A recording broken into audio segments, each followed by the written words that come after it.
안녕하세요. 이번 세션의 발표자 SK 하이닉스 CIS 데이터 사이언스 팀의 재현우입니다. 지금부터 이미지 센서의 딥러닝 모델을 돌돌 말아 툭 집어넣는 법이라는 주제로 저희의 여정을 말씀드리고자 합니다. 제 경력은 AI 바리스타로 사실 어제도 출근해서 에스프레소 한 잔을 내리고 왔습니다. 에스프레소의 정체에 대해서는 발표 가운데 소개드리도록 하겠습니다. 저희 발표를 아래와 같이 구성을 해봤는데요. 먼저 여러분께 CIS 그리고 AI 가속기 두 개의 개념에 대해 설명드리고자 합니다. 그 이후 코끼리와 같이 거대한 딥러닝 모델을 어떻게 날씬하게 만들어 작디 작은 스마트폰 이미지 센서에까지 집어넣을 수 있었는지 하나하나 살펴보도록 하겠습니다. 여러분은 혹시 CIS라는 단어를 들어보셨나요? CMOS 이미지 센서라고 불리는 CIS는 일종의 시스템 반도체의 일종입니다. 즉, 카메라 렌즈로부터 들어오는 빛의 색과 밝기 정보를 전기적인 영상 신호로 변환하는 기능을 수행합니다. 즉, 간단히 말해서 카메라에서 필름 역할을 하는 시스템 반도체라고 생각하시면 좋을 것 같습니다. 이러한 CIS는 저희 일상생활 곳곳에 사용되고 있습니다. 여러분의 스마트폰, 노트북, 태블릿뿐만 아니라 차량용 카메라, 그리고 보안용 CCTV 등 산업 전반에 적용이 되어 있습니다. 아래 보시는 바와 같이 스마트폰에 탑재된 카메라의 개수는 점차 증가하는 추세임을 알 수 있습니다. 그 이유는 왜냐하면 사용자들이 초고화질의 사진, 영상 데이터 수집을 원하고 그에 따라 카메라 개수의 증가는 필수, 불가결한 조건이기 때문입니다. 이에 따라 모바일 분야에서 CIS 시장 수요는 견고하다고 말씀드릴 수 있을 것 같습니다. 그렇다면 도대체 CIS의 인공지능 기술은 왜 필요한 것일까요? 이미지 센서는 영상 데이터를 생성하는 주체로서 현재의 다양한 인공지능 기술과 결합할 수 있다면 다양한 서비스와 어플리케이션의 확장을 가능하게 합니다. 예를 들어 오브젝트 디텍션, 모션 트래킹, 제스처 디텍션과 같은 응용 기술뿐만 아니라 이미지 화질 개선 측면에서도 현재의 AI 기술은 고객에게 보다 높은 품질과 가치를 선사할 수 있습니다. SK 하이닉스는 전통적인 CIS 사업을 넘어 그 이상을 바라보고 있습니다. 바로 인공지능과 결합한 인텔리전트 CIS입니다. 그렇다면 도대체 ICIS, 이 개념은 무엇을 의미하는 것일까요? 기존의 CIS 센서가 단독으로 처리할 수 없었던 오브젝트 디텍션 또는 슈퍼 레졸루션과 같은 기능들을 수행하기 위해 AP나 클라우드로 전송하는 대신 저희는 센서 그 자체에서 해당 기능을 수행할 수 있도록 환경을 구축한 것을 의미하고 있습니다. 즉 이로써 엣지단에서 딥러닝 고속 연산이 일어날 수 있는 이상적인 환경을 제공하는 장점이 있습니다. 이러한 ICIS를 구성하는 요소로는 CIS, AI 가속기, 그리고 딥러닝, 이런 세 가지 개념의 조화가 반드시 필요합니다. 즉 기존 CIS 자체로는 딥러닝 모델을 효율적으로 작동시킬 수 없기 때문에 CIS 내부에는 보시는 그림과 같이 내부에 AI 가속기의 인테그레이션이 반드시 필요합니다. 그렇다면 AI 반도체라고 불리는 AI 가속기의 정체는 도대체 무엇일까요? AI 가속기는 AI 연산에 특화된 칩으로서 딥러닝 모델에 많이 존재하는 풀리 커넥티드 레이어 혹은 컨볼루션 레이어와 같은 맥, 일종의 행렬 연산을 고속으로 수행하는 장치를 의미합니다. SK 하이닉스에서는 다양한 AI 가속기를 준비하고 있습니다. 오늘 세션에서는 SIM이라는 키워드를 여러분께 소개해드리려고 합니다. SIM이란 Computation in Memory라는 말과 같이 기존의 메모리 역할뿐만 아니라 칩 내부적으로 AI 연산을 수행함으로써 전통적인 폰 노이만 방식에서 문제가 되었던 에너지 전력 효율을 극적으로 개선한 차세대 반도체 기술 중 하나라고 할 수 있습니다. 하지만 CIS에서 이러한 AI 가속기 그리고 딥러닝 모델을 적용하는 것은 그렇게 간단한 문제가 아니었습니다. 저희의 여정 앞에는 울퉁불퉁 각종 여러 자갈들이 펼쳐져 있었습니다. 저희 앞에는 크게 두 종류의 자갈이 있었습니다. 먼저 첫째로 CIS 자체의 컨스트레인트입니다. CIS에 새로운 기능을 추가할 때는 거기에 할당된 버짓인 PPA에 대한 고려가 필요합니다. 즉, 해당 기능을 수행할 때 얼마나 빠르게 수행이 되어야 하는지, 얼마만큼의 전력 양이 필요한지, 또한 하드웨어 회로화를 하는 과정에서 얼마만큼의 실리콘 면적이 필요한지에 대한 고민과 최적화가 필요합니다. 저희 앞에 놓인 두 번째 자갈은 AI 반도체 그 자체의 컨스트레인트였습니다. SK 하이닉스에서 연구 개발 중인 ASIM AI 가속기는 인트4 레졸루션을 가지기 때문에 딥러닝 모델 역시 최소한 인트4 수준의 퀀타이제이션이 반드시 필요했습니다. 또한 뉴럴넷의 웨이트를 담을 수 있는 그릇인 서브 어레이 사이즈에 맞도록 뉴럴넷의 디자인 역시 필요하였습니다. 저희는 ICIS 관점에서 경량화 관점은 극대화하고 그에 따른 성능 열화는 최소화하는 두 마리 토끼를 동시에 잡을 필요가 있었습니다. 이러한 문제를 극복하기 위해 아래 보시는 바와 같이 다양한 경량화 방법들의 앙상블을 저희는 적극적으로 사용하였습니다. 저희는 이러한 도구들을 손에 쥐고 우리 여정을 가로막는 자갈들을 하나하나 싹 치워버리고자 했습니다. 자갈을 치우기에 앞서 잠시 저희 여정의 최종 목적지에 대해 살펴보겠습니다. 저희는 ICIS의 첫 걸음으로 Always On 어플리케이션에 주목했습니다. Always On 기능은 핸드폰 잠금 상태에서 사용자가 화면을 바라볼 경우 언락이 되는 기능을 의미합니다. 해당 기능은 최소한의 전력으로 24시간 항상 실행되어야 할 필요가 있었기 때문에 저희는 초저전력 상태에서도 우수한 성능을 보일 수 있는 딥러닝 알고리즘이 필요했습니다. 기존 페이스 디텍션을 수행하는 많은 머신러닝, 딥러닝 계열의 모델들이 있었지만 이는 CIS에 적용하기에 충분하지 않았습니다. 먼저 첫 번째 이유로는 해당 알고리즘은 CIS 센서 특성 자체를 고려하지 않고 설계되었기 때문에 우수한 성능을 보장할 수 없었고, 둘째, 온센서 AI라는 목표를 향해 해당 모델은 충분한 경량화가 되지 않았기 때문입니다. 하드웨어를 구성을 하기 위해 최소한 int8 조건으로 저희가 퀀타이제이션을 할 수 있다고 하면은 하드웨어 PPA 상으로 약 20배 가량 이점을 얻을 수 있다는 많은 보고와 연구들이 있습니다. 하지만 저희의 목표에는 이러한 20이라는 숫자는 결코 충분하지 않았습니다. 자, 그렇다면 지금부터 딥러닝 모델을 돌돌 말아봅시다. 먼저 우리는 CIS 환경에서 너무 무겁고 성능조차 좋지 않은 딥러닝 모델을 어떻게 하드웨어 컨스트레인트에 맞춰 넣을 수 있을까 고민을 하였습니다. 이를 크게 세 가지 단계로 설명하고자 합니다. 첫째, CIS 환경에서 고성능의 모델을 확보할 수 있는 CIS 센트릭 AI. 둘째, 소프트웨어 관점에서 모델을 날씬하게 만드는 뉴럴넷 옵티마이제이션. 셋째, 하드웨어 관점에서 딥러닝 모델을 조금 더 날씬하게 만드는 퀀타이제이션. 자, 지금부터 저희 여정의 핵심 키워드는 속칭 마른 수건 쥐어 짜기입니다. 저희는 먼저 CIS에서 안정적으로 고성능으로 동작하는 모델 확보가 필요했습니다. 일반적인 뉴럴넷 파이프라인으로는 CIS 자체의 특성과 노이즈에 몹시 취약한 문제가 있었기 때문에 저희는 CIS 자체의 도메인 지식을 활용하여 해당 문제를 극복하고자 하였습니다.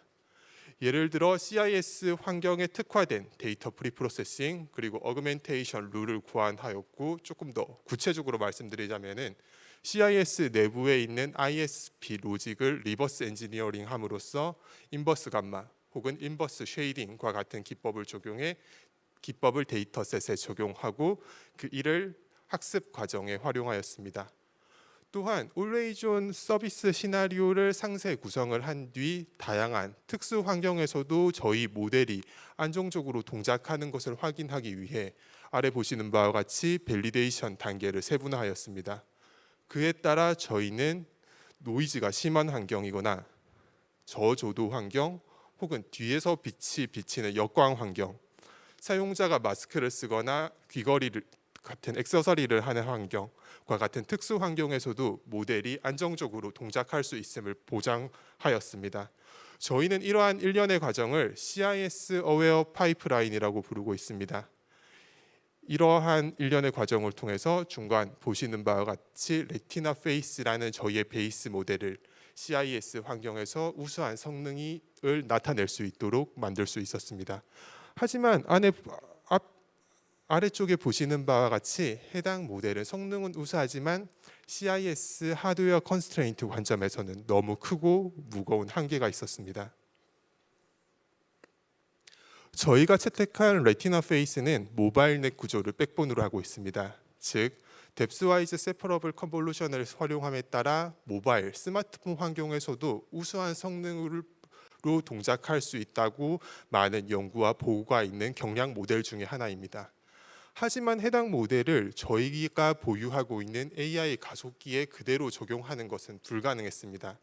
그렇기 때문에 저희는 저희 가속기의 서버 어레이 사이즈에 맞도록 컨볼루션 채널을 조절하고 또한 딥러닝 경량화 방법 중 하나인 프루닝 등의 알고리즘을 적극적으로 활용함으로써 해당 문제를 극복하고자 하였습니다. 또한 저희 모델의 내부에는 배치 노멀라이제이션 레이어가 약 30회 이상 존재하고 있었습니다. 해당 연산은 AI 가속기가 잘 수행할 수 있는 맥 연산이 아닌 일종의 넌맥 연산으로서 인퍼런스 레이턴시 가운데 약 22% 정도를 차지하고 있는 무거운 연산이었습니다. 저희는 이를 제거하고 전반적인 PPA를 개선하기 위해서 배치 노멀라이제이션 레이어 퓨전 방법을 활용하여 성능 열화 전혀 없이 해당 문제를 극복할 수 있었습니다. 이로써 아래 보시는 바와 같이 저희 모델을 조금은 날씬한 모델로 만들 수 있었습니다. 하지만 이는 충분하지 않았습니다. 뉴럴넷 퀀타이제이션이란 뉴럴넷 내부에 있는 액티베이션 그리고 웨이트의 텐서 데이터 타입을 플로팅 포인트 32보다 더 낮은 비트로 할당함으로써 데이터를 표현하는 것을 의미합니다. 간단히 말해 컨티뉴어스한 데이터를 디스크리트한 정수형 데이터로 치환하여 표현하는 것을 의미합니다. 시각적으로 표현한다면 슬라이드 가운데에 있는 히스토그램과 같이 뉴럴넷의 액티베이션 웨이트를 표현한다라고 이해해 주시면 좋을 것 같습니다. SK 하이닉스에서 연구 개발 중인 ASIM AI 반도체는 앞서 말씀드린 바와 같이 인트4 레졸루션이 있었기에 저희의 네트워크 역시 최소한 인트4 수준의 퀀타이제이션이 반드시 필요했습니다. 저희는 이를 달성하기 위해 적극적으로 퀀타이제이션 어웨어 트레이닝 방법을 도입했습니다. 퀀타이제이션 어웨어 트레이닝이란 퀀타이제이션 과정에서 발생하는 노이즈 그 자체를 뉴럴넷 트레이닝 과정에 포함시킴으로써 해당 노이즈에 강건한 모델을 확보할 수 있는 딥러닝 경량화 방법 가운데 하나입니다. 또는 뉴럴넷 인퍼런스 시 맥 연산 비용보다 때로는 SRAM 액세스에 따른 비용이 더 큰 경우도 발생합니다. 저희는 최종적으로 더 나은 PPA를 달성하고 피크 메모리를 통제하기 위해 레이어에 부분적으로 어그레시브한 퀀타이제이션을 적용함으로써 저희의 목표를 이룰 수 있었습니다.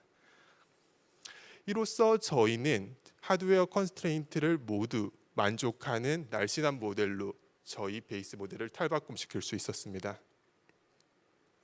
자, 우리 앞에 놓인 자갈들을 이제 드디어 다 치울 수 있었습니다. 그리고 목표했던 PPA를 달성하고 최종적으로 딥러닝 모델을 돌돌 말아 툭 넣을 수 있었습니다.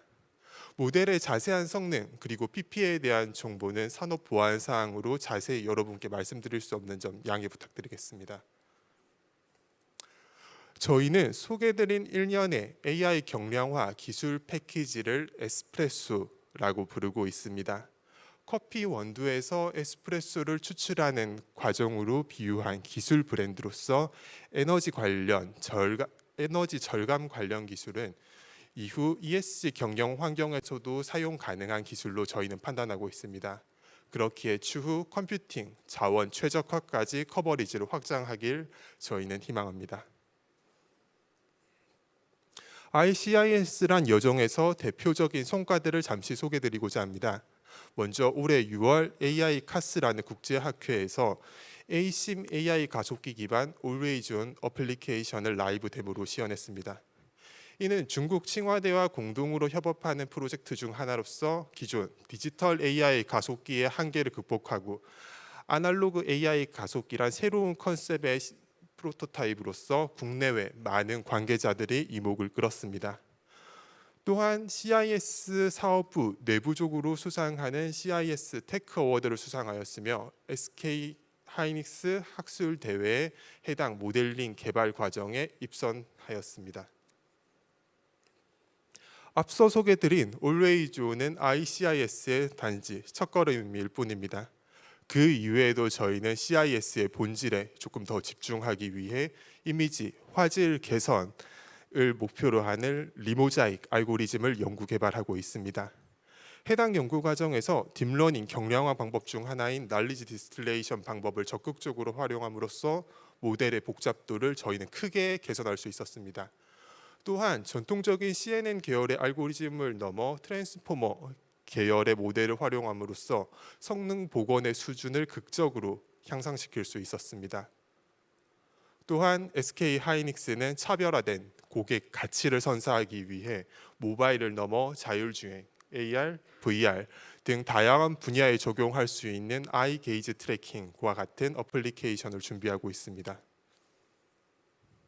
지금까지 말씀드린 내용을 직접 체험하실 수 있는 시연 부스를 위층 그랜드홀에 준비하고 있습니다. 여러분의 많은 관심과 참여 부탁드리겠습니다. 지금까지 ICIS라는 목표를 향해 SK 하이닉스가 걸어온 길을 소개드렸습니다. ICIS, On Sensor AI라는 목표를 위해서는 CIS, AI 가속기, 그리고 딥러닝 모델 이 세 가지 개념의 조화가 반드시 필요합니다. 즉 아무리 우수한 성능을 나타내는 딥러닝 모델이 있다고 하더라도 이를 실행시킬 수 있는 AI 가속기가 없다면 그것은 무용지물입니다. 또한 AI 가속기는 저희가 보유하고 있는 CIS 칩에 온전히 잘 인테그레이션되어 고성능의 퍼포먼스를 보일 수 있어야 합니다. 즉 온센서 AI란 소프트웨어 그리고 하드웨어를 두루 이해하고 상호 보완하는 관계 속에서 발전하고 성숙하는 일종의 종합 예술이라고 할 수 있습니다. 앞으로 SK 하이닉스에서의 ICIS란 여정을 함께 기대해 주시길 바라며 저희의 발표를 모두 마치겠습니다. 경청해 주셔서 감사합니다.